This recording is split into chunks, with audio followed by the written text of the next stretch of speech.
나의 시선을 주께 두고. 여러분에게 기회라 그러면 어떤 생각이 드십니까? 기회라는 거 아주 좋은 말이죠. 그죠? 우리가 기대하는 말이고 또 우리가 원하는 말입니다. 기회는 또 일이 이루어지는데 아주 중요한 부분이죠. 어떤 일이 잘 이루어지면 나에게 기회가 찾아왔다라고 우리는 생각합니다. 그런데 우리가 어떤 일이 잘 안 이루어지면 이런 생각을 하죠. 나에게 기회가 찾아오지 않아서 그 일이 잘 안 됐다. 때로는 그 일이 엉망이 되었다라고 우리는 생각을 합니다. 그런데 사실 일이 이루어지는 것은 기회가 찾아오는가? 우리가 원하는 그 기회가 찾아오지 않는가에 있는 것 같지는 않습니다. 일이 이루어지는 것은 우리에게 찾아온 그 기회를 내가 붙잡아서 살리느냐, 아니면 그것을 붙잡지 못하고 살리지 못하는가, 이것에 달려있다는 거죠.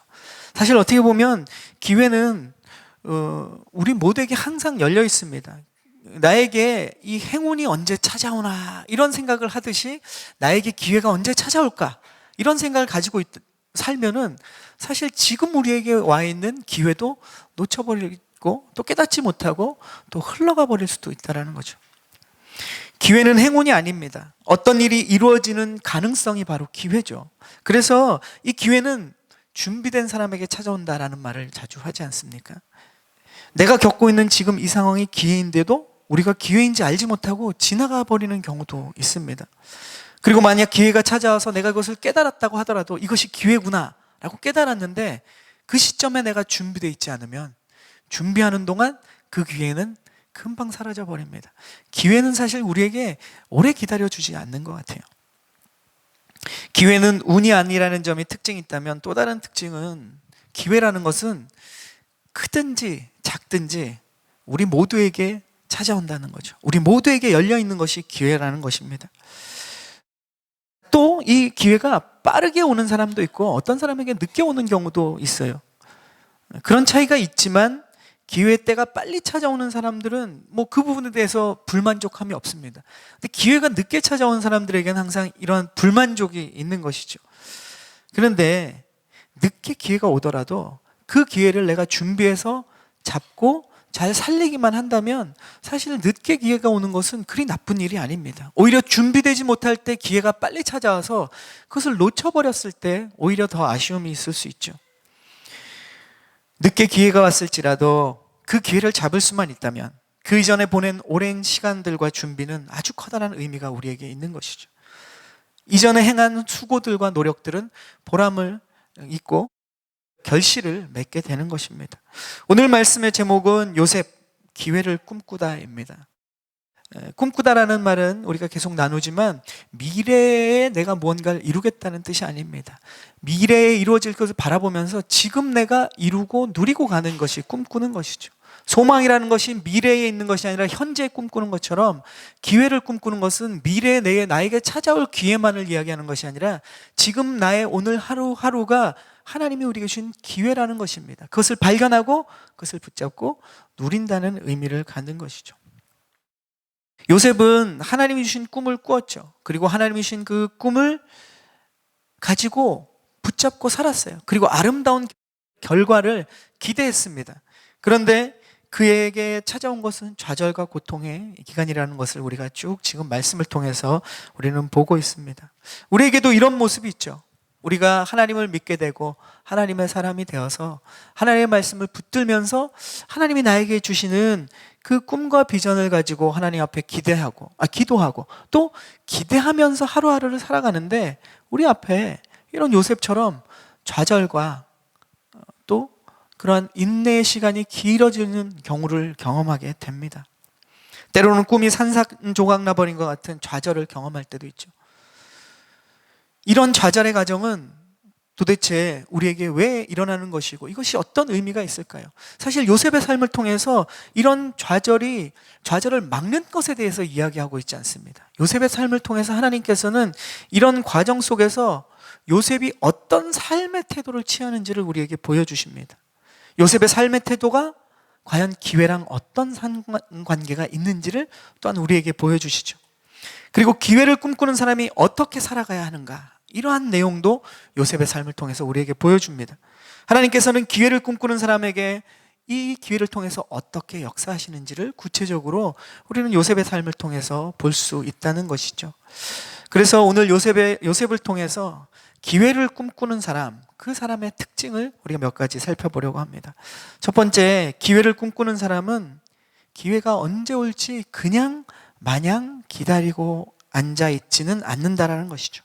그냥 기다리지 않고 그가 하는 것은 무엇입니까? 요셉을 보면 그가 처한 상황에서 오늘의 할 일을 한다는 것입니다.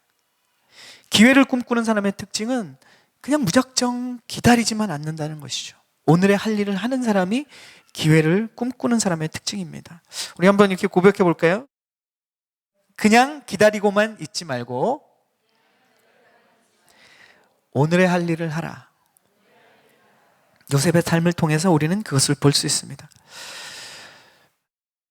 그래서 기다림은 사실 막연한 것이 아니에요. 무작정 기다린다면 굉장히 막연한 것이죠. 내가 멈추고 아무것도 하고 있지 않는다면 이것은 굉장히 막연한 것입니다. 그러나 요셉의 삶을 통해서 보면 우리에게 오늘 하루에 맡겨진 일을 하면서 그것을 기다릴 때 진정한 기다림의 의미가 생기는 것이죠. 요셉은 형들에게 팔려서 억울하게 노예로 있을 때도 자기에게 맡겨진 노예의 하루하루의 삶을 살아갑니다. 그리고 자신의 주인인 보디발 장군의 아내의 모함 때문에 감옥에 가서도 감옥에서 할 일이 하나도 없을 것 같은데 감옥에서 자기의 일들을 찾아서 하루하루 묵묵히 합니다. 그러면서 자신의 억울함이 풀리기를 기다리고 있죠. 그러면서 하나님의 도우심을 기다리고 있는 요셉의 모습을 우리는 봅니다. 예수님께서도 어떻습니까? 예수님께서 실질적으로 사역하신 때는 어려서부터가 아니었지 않습니까? 30이 되고 나셔서 이후에 예수님은 사역을 시작하셨습니다. 그러면 예수님에게 30살까지의 삶은 의미가 없는가? 그렇지 않죠. 예수님은 그 30살까지 자신에게 주어진 오늘 하루하루의 할 일을 하셨습니다. 목수로서 있을 때 목수의 일을 하셨습니다. 이 목수의 일이 예수님의 공적인 사역과 십자가 사건과 직접적인 연관이 없는 것처럼 보이지만 주님께서는 하루하루 자신에게 주어진 삶을 사시면서 우리에게 그것을 보여주시는 거죠. 기다림의 시간은 그냥 아무것도 하지 않고 기다리는 것이 아닙니다. 우리의 일상에서도 기본적인 일들을 하면서 기회를 기다려야 합니다. 어쩌면 우리의 일상적인 그 일들이 기회의 일부분이라는 것이죠. 나에게 주어진 가정에서 우리는 해야 할 일을 해야 합니다. 가족을 돌보는 일, 가족을 사랑하는 일, 가족을 격려하는 일, 가정에서 필요한 영적인 것들을 채워줄 뿐만 아니라 가정에 필요한 생활에 필요한 일들도 우리가 돌봐줘야 됩니다. 오늘 하지 않으면 안 되는 일이 있습니다. 시간이 지나가 버리면 나눌 수 없는 것들이 있습니다. 그것을 오늘 해야 된다는 것이죠. 나에게 주어진 일터에서도 우리는 오늘에 해야 할 일을 해야 됩니다. 직장에서 요구하는 일, 그것이 세상적인 것이라고 치부해서는 안 됩니다. 어떻게 보면 가장 세상적인 것이 가장 영적인 거라는 거죠. 세상의 탐욕과 욕심과 잘못된 그런 세상의 일이 아니라 세상의 일상에서 우리가 심고 거두는 이 일이 진짜로 영적인 것이라는 이야기들을, 말씀들이 많이 있습니다. 우리의 삶에 주어진 일터에서 일들을 성실히 하는 것, 이것은 굉장히 우리에게 중요한 일이라는 것이죠. 교회에서도 마찬가지입니다. 사랑하고 격려하는 일을 우리는 계속해야 됩니다. 어제 우리가 성인 공동체가 야유회를 했습니다. 오늘 나온 인원보다 더 많이 나오신 것 같아요. 네, 굉장히 많이 오셔가지고 행복하고 즐겁고 기쁜 시간을 보냈습니다. 서로 사랑하고 또 격려하는 이런 일들 굉장히 중요한 것이죠. 어제 잠깐 제가 말씀을 나눴지만 우리가 식구라는 생각, 또 가족이라는 생각, 이러한 생각을 우리가 함께 더 깊이 생각하고 더 나눴으면 좋겠다라는 이야기를 했습니다. 가족이라면 교회 안에서 더 사랑하고 더 격려하고 축복해주는, 우리에게 주어진 이 시간 안에서 그것을 마음껏 우리가 하는, 오늘에 우리가 할 수 있는 것을 하는 것, 이것은 굉장히 중요한 일인 것 같습니다. 그리고 한편으로 교회에서는 가장 기본적인 부분이죠. 그런 것들을 해야 됩니다. 교회에는 우리가 모이는 것이 그냥 세상의 모임과 다른 것은 무엇입니까? 예수 그리스도를 중심으로 우리가 모이지 않습니까? 하나님을 믿고 하나님 안에서 우리가 하나 된다고 한다면 가장 기본적인 우리가 하나님의 말씀 안에서 모여야 되고 기도 안에서 모이는 것은 당연한 것입니다. 오늘 우리에게 해야 될 일, 그리스도인으로서 또 교회 공동체 안에서 우리가 기도하는 일을 해야 되는 것이죠. 말씀을 보는 것을 해야 되는 것입니다. 말씀을 통해서 우리는 하나님의 음성을, 오늘의 하나님의 음성을 들어야 됩니다. 기도를 통해서 오늘 하나님과 나와의 친밀함과 대화를 해야 된다는 것이죠. 그리고 이러한 기도와 말씀이 가장 기본적인 것 같지만 어떻게 우리가 구체적으로 기도해야 되고 어떻게 구체적으로 말씀을 듣고 이해해야 되는지를 사실 그 방법들을 좀 배워야 됩니다.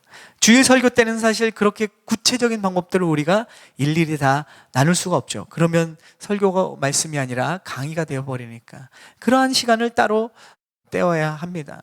금요 저녁 예배는 우리가 그래서 그러한 방법들을, 기본적이지만 아주 중요한 것들을 저희가 지금 계속적으로 배우고 있습니다. 우리가 함께 참여해야 되는 것이죠. 신앙의 핵심 포인트, 이러한 강좌들이 열리고 있습니다. 성경, 기도, 교제, 하나님 안에서 전도, 또 성령 충만, 우리가 알고 있는 단어지만 과연 성령 충만이 구체적으로 우리에게 말씀하시는 것은 무엇인가? 또 우리가 시험이라는 것은 우리가 무엇인가? 우리가 시험 받고 시험 당한다고 하지만 정말 시험이 주는 진정한 의미가 무엇인지를 우리는 또 배워야 합니다. 그리고 순종하는 것도 우리가 배워야죠. 그리고 하나님이 신 일들을, 맡긴 일들을 해나가는 사역에 대해서 우리는 배워야 되는 것입니다. 이러한 신앙의 핵심 포인트는 우리가 많이 들어본 단어라고 해서 우리가 잘 알고 있다고 생각하면 사실은 착각일 수도 있는 거죠. 배우지 않으면, 경험하지 않으면 잘 모르는 것들이 우리에게 되게 많이 있습니다. 신앙의 중요한 부분들은 잘 모르기 때문에 어쩌면 우리가 생활에서 부딪히는 그러한 문제들을 내 경험과 내 생각으로 풀어가려고 하죠. 그리고 잘 안 풀립니다. 어려움이 생기면 그 문제를 어떻게 우리가 대하고 다룰지를 우리가 혼란스러운 경우가 많이 있습니다. 하나님께서 주시는 신앙 안에서 이런 해답들이 다 있는데 우리가 배우지 않기 때문에, 그래서 모르기 때문에 세상의 것으로 풀어보려고 노력하는 우리의 모습들도 있다는 것이죠. 바라기는 우리 많은 성도님들이 이러한 모임과 강의와 그런 프로그램들에 참여해서 우리가 하나님의 그러한 기본적인 믿음의 사람으로서 하나님이 주시는 그러한 오늘 하루하루의 배움들을 통해서 하나님을 더 알아나가기를 축복합니다. 아멘. 우리는 그만큼의 훈련과 노력이 필요합니다. 기회를 기다릴 때 아무것도 하지 않고 무작정 기다리는 것이 아니라 나에게 주어진 가정과 일터와 교회에서 첫 번째, 오늘 할 일을 하면서 기다리는 여러분이 되기를 축복합니다. 요셉을 통해서 기회를 꿈꾸는 사람의 두 번째 특징을 보겠습니다. 두 번째는, 기회를 꿈꾸는 사람은 오늘의 할 일을 하되 성실하게 해야 된다는 것입니다. 따라해 보겠습니다. 오늘의 할 일을 하되 성실하게 하라.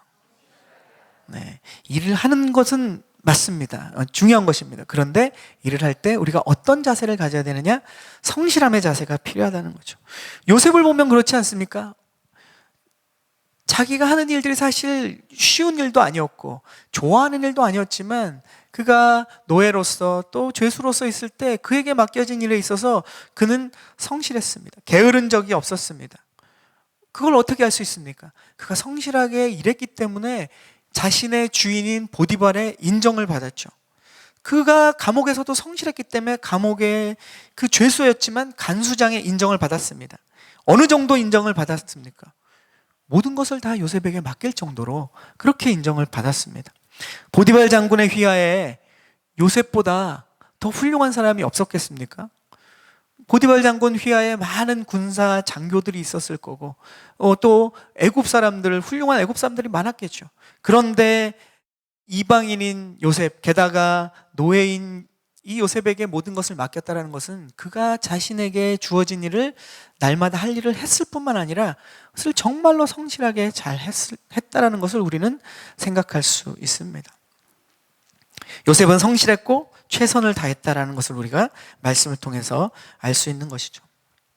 나에게 기회가 안 와서 내가 아직 잘 성공하지 못했다, 이러한 얘기를 하는 사람들이 있습니다. 나에게 아직 기회가 안 와서 나의 진짜 능력이 아직 나타나지 않았다, 이런 말을 가끔씩 듣습니다. 물론 기회가 아직 오지 않은 경우일 수도 있어요. 그러나 그 기회를 살리기에 내가 아직 부족할 수 있습니다. 내가 성실히 준비하지 못했을 때 그런 경우도 있는 것이죠. 그래서 더 큰 기회나 더 높은 위치를 기다리고만 있는 것보다는 지금 나에게 오늘이라는 이 기회에 최선을 다하되 성실하게 임하는 것이 우리에게 하나님이 주시는 요셉을 통해서 주시는 지혜일 것입니다.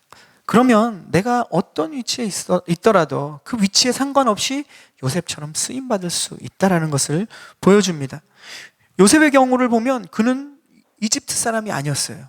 그러니까 타양 사람이죠. 근데 이집트에서 그는 인정을 받았습니다. 어떻게 보면 우리가 그렇게 성실하게 최선을 다하면 이러한 이 말이 좀 어감이 어떨지 모르지만 비주류의 우리가 인종이지만 우리의 한계를 넘어설 수 있다는 것이죠. 요셉은 엘리트 교육은커녕 이집트의 정식 교육도 학교를 다닌 적도 없습니다. 그런데 요셉의 성실함이 어떻습니까? 그가 인정받는 이유가 됐죠. 우리의 성실함이 어쩌면 우리의 지식이나 학벌을 훨씬 더 그 한계를 뛰어넘을 수 있는 능력이 된다는 것입니다. 요셉은 나이도 굉장히 어렸죠. 그리고 이집트 땅에서 경험도 없었던 타짓 사람이에요. 그런데 이러한 그의 성실함이 이러한 결과를 본 것을 보면 우리의 성실함이 우리의 나이와 우리의 경험의 한계를 넘어설 수 있다는 것을 우리에게 보여줍니다. 요셉은 또 이집트 말에 대해서 어떻습니까?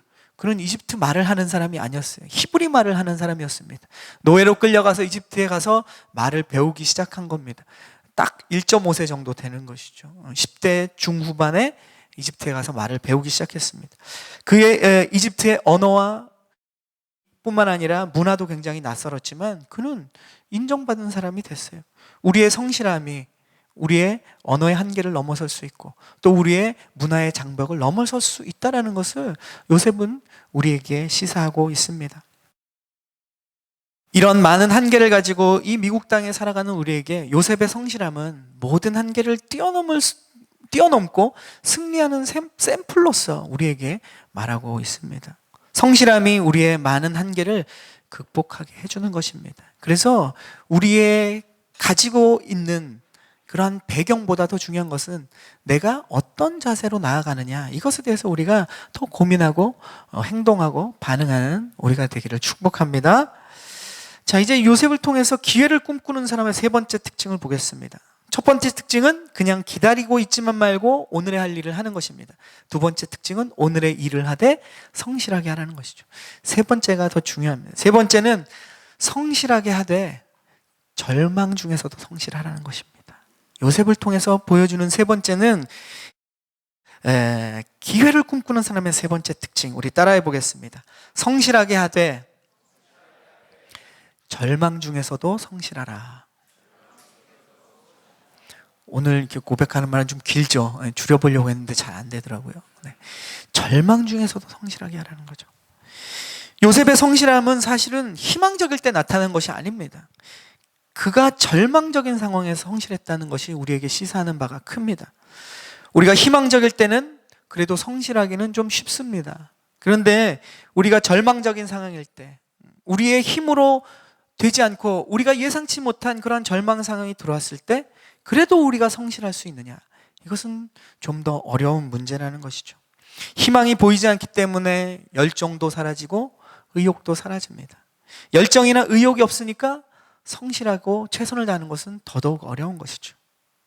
그러나 우리가 꼭 기억해야 되는 것은 이러한 절망적인 상황에서도 우리가 성실할 수만 있다면 그 성실함이 절망조차도 이 성실함이 기회로 만들어버린다는 것을 우리는 요셉의 삶을 통해서 보게 됩니다. 그리고 더 나아가서 멋진 결과를 얻을 수 있는 것, 이 준비의 과정이 바로 이 절망의 상황이었다는 것을 우리는 깨달을 수 있습니다. 많은 성공한 사람들의 이야기를 우리가 듣지 않습니까? 들어보면 절망이 없었던 사람은 없었어요. 그런데 평안할 때, 희망적일 때가 아니라 절망적일 때 성공한 사람, 지혜로운 사람, 훌륭한 사람은 그때 차이가 난다는 것이죠. 절망적인 상황을 겪지 않은 사람은 없습니다. 그 절망적인 상황에서 그러나 그 환경에 얽매이지 않고 성실했기 때문에 기회를 얻고 그 기회를 살리고 일을 이뤄냈다라는 것이죠. 그러니까 기회는 절망적인 상황하고는 아무런 연관성이 없는 것입니다. 오히려 절망 가운데 더 좋은 기회가 준비될 수 있습니다. 전에 제가 이제 들은 얘기인데, 오래전에 중국에 가셨던 선교사님의 얘기를 들었습니다. 미국인 선교사였는데 그 당시에는 그 중국의 그런 공산치하가 굉장히 아주 엄격했기 때문에 복음을 전하는 것이 불가능한 상황이었습니다. 그러나 어떻게든 자신은 이 중국 선교에 대한 하나님의 부르심이 있었고, 또 자신이 그 열정을 가지고 헌신을 가지고 이 한 몸 주님을 위해, 특별히 이 중국을 위해서 내가 헌신하리라, 그리고 중국에 어렵게 들어갔습니다. 근데 들어가니까 복음을 전할 수가 없는 거예요. 너무도 감시도 심하고 그 복음에 대한 핍박이 크니까 중국 사람들이 그 복음에 대한 접촉점을 찾기가, 만나기가 너무 어려운 것이었습니다. 그래서 그 선교사님이 할 수 있었던 일은 하나밖에 없었어요. 뭐냐면 중국어 공부죠. 중국어 공부를 중국인들이 막진 않으니까 미국인으로서 중국어 공부를 계속 했습니다. 중국어 공부를 하면서 길이 열리기를 기다렸는데 10년이 지나도 길이 안 열렸대요. 정말 얼마나 비참합니까? 선교사가 선교지에 가서 10년이 있었는데 복음을 전할 수가 없고 아무런 열매가 없는 것, 이것을 자신이 파송한 단체나 또 기도하는 사람들에게 할 말이 없지 않습니까? 그래서 이 선교사님이 날마다 기도했던 것은 그겁니다. 주님, 정말 저를 여기 보내신 거 맞습니까? 주님, 정말 저에게 주신 꿈과 비전이, 또 나의 사명이 이것이 맞습니까? 이러한 기도들을 하면서 시간들을 보내고 할 수 있는 건 중국어 공부밖에 없었던 거예요. 그렇게 십수년이 지났는데 갑자기 중국에서 이 문호가 개방된 거예요. 문호가 개방되면서 또 한 가지가 복음을 전할 수 있는 기회가 조금씩 생긴 거예요. 그래서 미국에 있는 선교사들이 갑자기 대거 중국으로 들어오게 됐다고 합니다. 그런데 이 선교사님들이 열정과 또 비전을 가지고 오긴 했는데, 중요한 것은 이 사람들이 갑자기 문이 열렸기 때문에 중국어를 배우지 못하고 온 거예요. 그래서 이 미국 선교사들이 갈 수 있는 곳이 이 선교사님을 찾아서 다 온 거죠. 그리고 이 선교사님에게 중국어를 배우고, 또 중국에 대한 문화나 현지의 실정을 선교사로서 그곳에서 오랫동안 살면서 경험했던 이 중국인들에 대한 것, 또 선교에 대한 이야기들을 이 선교사님이 선교사들을 양육하고 키우는데 아름답게 쓰임을 받았다라는 것입니다. 사실 이 선교사님이 경험했던 것은 좌절과 실망이죠. 자기가 가졌던 꿈과 비전이 이루어지는 것 같지 않고 오랜 시간을 보냈습니다. 그러나 그때 그가 그 좌절 속에서 무엇을 했습니까? 성실하게 하루하루 자기에게 할 수 있는 일들을 했어요. 고작 느끼기에는 고작 중국어 공부밖에 없었지만 하나님은 그것을 계획하셨고 그것을 아름답게 준비하셨고 아름답게 때가 참에 사용하셨다라는 거죠. 이 선교사님의 이러한 이야기들, 사실은 이렇게 놀랍게 사용될 줄 누가 알았겠습니까? 요셉도 절망을 경험하지 않고 만약에 아버지 집에서 그냥 편하게 살았다면 어땠을까요? 그는 절망은 없었겠죠. 어려움은 없었겠죠. 고난은 없었겠죠. 그러나 이집트의 국무총리가 될 수도 없었습니다. 남의 나라의 국무총리 안 되고 부모님 댁에서 편하게 살면 되지, 이렇게 생각할 수도 있겠지만 우리가 그 이후에 일어나는 사건들을 보십시오. 7년 가뭄이 이집트에만 일어난 것이 아니라 요셉의 가정에도, 이 야곱의 가정에도 들이닥치는 것을 보게 됩니다. 애굽의 총리로서 요셉이 있지 않았다면 사실은 요셉이 자기 부모님 댁에서 편하게 살다가 어느 날 7년의 이 흉년 가운데 엄청난 위기를 맞이하고 생존의 그 위기에서 어떻게 보면 굶어 죽었을지도 모르는 일이죠. 요셉의 이러한 절망적인 상황은 자신뿐만 아니라 자신을 통해서 하나님이 하실 일들의 놀라운 역사의 과정이었다라는 것입니다. 요셉이 이 절망 가운데도 그러면 성실하게 했던 것이 어떻게 기회가 되었는가? 지난주 말씀과 우리가 연결되는데, 사건을 보면 요셉이 감옥에서 성실하게 일하다 보니까 그의 죄에도 불구하고, 물론 오해였지만 그가 죄 때문에 감옥살이를 하는데 그에게 기회가 찾아왔죠. 하나님이 기회를 주십니다. 그 기회는 무엇이었습니까? 바로의 술 맡은 관원이 그 감옥에 잠깐 거하게 되죠. 그리고 어떻게 보면 왕궁에 있는 그 술관원의 그 높은 지에 있는 사람을 보디발이 요셉에게 시중을 들게 합니다. 요셉은 감옥에서도 주인을 배신하지 않았고, 감옥에서도 자신의 성실함을, 그 고난 중에, 절망 중에 성실히 행했기 때문에 그것을 인정받아서 기회가 된 거예요. 그리고 술관원의 꿈을 풀어주죠. 술관원은 요셉의 꿈의 해몽대로 돌아갑니다. 왕궁의 복직이 되고, 그런데 우리가 지난주 마지막에 나눈 말씀처럼 이 술관원은 이제 자신의 자리로 돌아가서 요셉의 그 도움을 까맣게 잊고 지냅니다. 2년이 지나고 나서 어떻게 됩니까? 하나님이 상황을 만들어주죠. 그 술관원이 요셉을 기억할 수 있도록, 요셉에게 회복이 일어날 수 있도록 하나님이 기회를 맡겨주십니다. 그 사건이 뭐냐면 바로가 꿈을 꿔요. 바로가 이 땅에서 가장 높은 존재인데 꿈을 꿨는데 너무나 무섭고 기이한 꿈인데 해석할 수가 없는 거예요. 이것을 누가 해석할 수 있느냐 이렇게 왕궁에서 이야기하니까 그때 술관원이 생각이 난 겁니다. 그 히브리 청년, 그 죄수였던 청년이 꿈을 풀어주는데 그 꿈 풀어주는 것이 하나님의 도우심이었고, 그리고 그 능력이 정말로 딱 맞다는 거죠. 세상 말로 하면 효염이 대단하다는 거죠. 그래서 요셉을 왕궁으로 초청하지 않습니까? 자, 요셉은 바로의 꿈을 듣고 꿈을 풀어줍니다. 그리고 나서 사실 그게 끝이었다면 감옥에서 풀려나는 은혜는 받았겠죠. 그리고 그냥 집에 돌아가는 것이 요셉의 끝이었을지 모릅니다. 근데 요셉은 거기서 또 다른 것을 하나 해요. 그래서 그것 때문에 국무총리가 됩니다.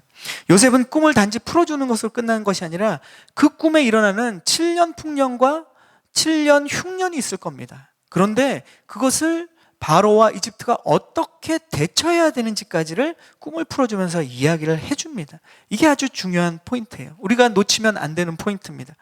그는 7년 풍년의 수익을 잘 저장해서 7년 흉년에 이것을 사용하고 대비하는 방법까지 아주 상세하게 요셉이 바로에게 이야기합니다.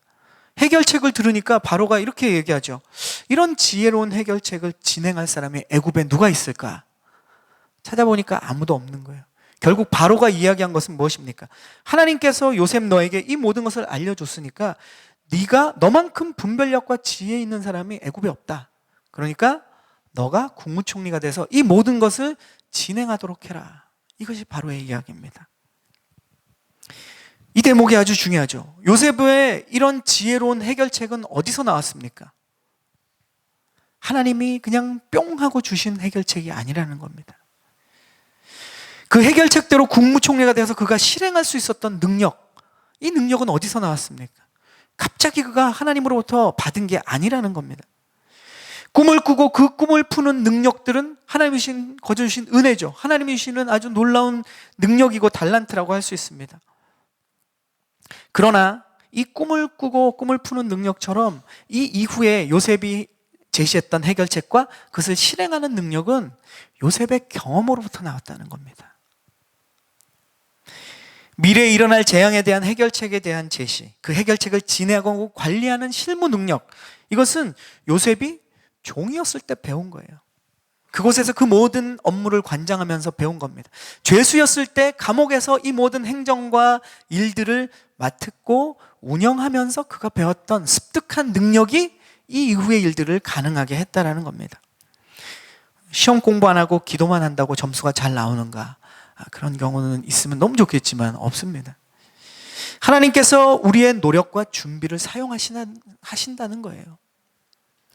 요셉이 가진 꿈을 해석하는 능력이 하나님께서 주신 특별한 은사였다면 바로에게 해결책을 제시한 이 기획 능력, 그리고 그것을 국무총리가 돼서 실행할 수 있었던 그 집행 능력은 모두 다 그가 실생활에서 배운 거라는 겁니다. 그가 절망 가운데 성실하게 최선을 다했던 일들 가운데 배운 거예요. 하나님은 그것을 준비시켜 준 겁니다. 그 생활은 힘든 생활이었죠. 고난의 생활이었습니다. 당시에는 이 일들이 자신의 미래에 어떤 도움이 될지 전혀 몰랐다라는 거예요. 그렇지만 요셉은 어떻게 했습니까? 절망 가운데 성실함으로 그 일들을 했습니다. 맡겨진 일들을 계속 하다 보니까 이 쌓여진 지식과 경험과 능력이 결국 요셉에게 제일 중요한 기회를 제공해 줬다라는 겁니다. 보통 사람들은 어떻습니까? 어떤 일에 대해서 미리 결과를 내가 계산합니다. 예측하고 결과를 계산하죠. 그리고 손익을 계산합니다. 내가 그 일을 성실하게 할지 말지는 내 이익으로 계산해보고 나에게 이익이 된다 싶으면 성실하고 최선을 다합니다. 이익이 안 될 것 같으면 대충대충 하는 게 보통 사람들입니다. 그러나 사실 우리가 보면 그 결과를 우리가 어떻게 장담할 수 있습니까? 그 결과를 어떻게 예측할 수 있습니까? 내가 별 하찮은 사람이라고, 별로 나에게 중요하지 않은 사람이라고 만났던 사람이 나에게 큰 도움이 되는 사람일 줄 우리가 어떻게 알 수 있습니까? 내가 누군가를 도와준 이 작은 일이 나중에 얼마나 큰 파장이 돼서 나에게 돌아올지를 어떻게 우리가 예측할 수 있냐라는 것이죠. 우리가 결과를 예측할 수 없어요. 너무 우리가 계산하기 때문에 오히려 하나님의 역사를 놓치고 있는지도 모릅니다. 요셉은 나중에 국무총리가 될지 자기 자신도 아무도 몰랐어요. 그리고 그가 노예 시절, 죄수 시절, 그러나 계산하지 않고 하루하루 주어진 일들에 최선을 다하고 고난과 절망 속에서도 그 성실함을 잃지 않았기 때문에 하나님은 이러한 요셉의 성실함을 통해서, 그의 경험을 통해서 하나님이 그를 사용하실 수 있었다라는 것입니다. 그가 노예 시절 익혔던 지혜가 총리가 되어서 애굽 전체의 나라 살림을 꾸리는 데 밑거름이 된 거죠. 그가 죄수 시절 익혔던 그 지혜가 바로 총리가 되었을 때 애굽 전체의 법과 행정을 집행하는데 아름답게 쓰임 받은 겁니다. 그러고 보면 제 삶에서 경험했던 모든 것은 버릴 것이 하나도 없는 거죠. 그때는 왜 이걸 하는지, 이게 최종 목표인지 이렇게 생각했지만 하나님은 하나하나 그 길을 만들어 가신다는 거죠. 뭐 제 얘기뿐만이겠습니까? 여러분의 삶에서도 예전에 꿈을 품고 준비하고 노력했던 것들이 그게 결과라고, 골이라고 우리는 생각하지만 지나다 보면 그것이 과정이고 지금 여러분의 삶에, 또 미래의 여러분의 삶에 아름답게 쓰여지는 재료들이 된다는 것입니다. 요셉이 바로 그 가장 대표적인 예를 보여주는 거예요. 감옥에서의 삶이, 노예로서의 삶이, 그의 성실함이, 그의 준비가 도대체 무슨 희망과 가능성이 있었겠습니까? 그런데 하나님이 이렇게 놀랍도록 사용되어질 줄, 쓰실 줄 누가 알았겠냐 말입니다. 나에게 주어진 지금의 일들을 직접적이고 그리고 최종적인 목표와 사실 관계없어 보일지도 모릅니다. 그러나 그 일을 성실히 할 때 이 모든 것이 미래에 대한 아름다운 여러분의 준비가 될 줄로 믿습니다. 버릴 것이 없는 거예요. 우리의 경험들은 버릴 것이 없습니다. 심지어는 우리의 고난과 우리의 문제들마저도 하나님께서는 우리의 삶에 아름다운 축복의 재료들로 사용하실 것입니다. 그 안에서 우리가 일들을 행할 때 이 모든 것이 미래를 위한 아름다운 준비가 되는 거죠. 그 속에서 꿈을 발견하는 사람도 있고, 그 과정 속에서 경험과 훈련이 미래의 나의 인생에 있어서 나의 꿈을 이루는데 결정적인 역할을 할 수도 있습니다. 바로 요셉처럼 말이죠. 우리 이렇게 한번 마지막으로 고백하고 기도하길 원합니다. 자, 나의 삶의 과정에서 버릴 것은 하나도 없다. 고난까지도. 네, 우리의 삶에 버릴 것은 하나도 없어요. 하나님께서 우리에게 허락하신 모든 것이 기회가 될 수 있음을 오늘 말씀을 통해서, 또 요셉을 통해서 우리에게 이야기하고 있습니다. 사랑하는 성도 여러분, 우리에게 주어진 오늘을 성실함으로 살아가되 절망 속에서도 그 성실함을 잃지 않는, 그래서 하나님의 멋진 계획 가운데 우리가 쓰임받는 저와 여러분이 되기를 주님의 이름으로 축원합니다. 아멘.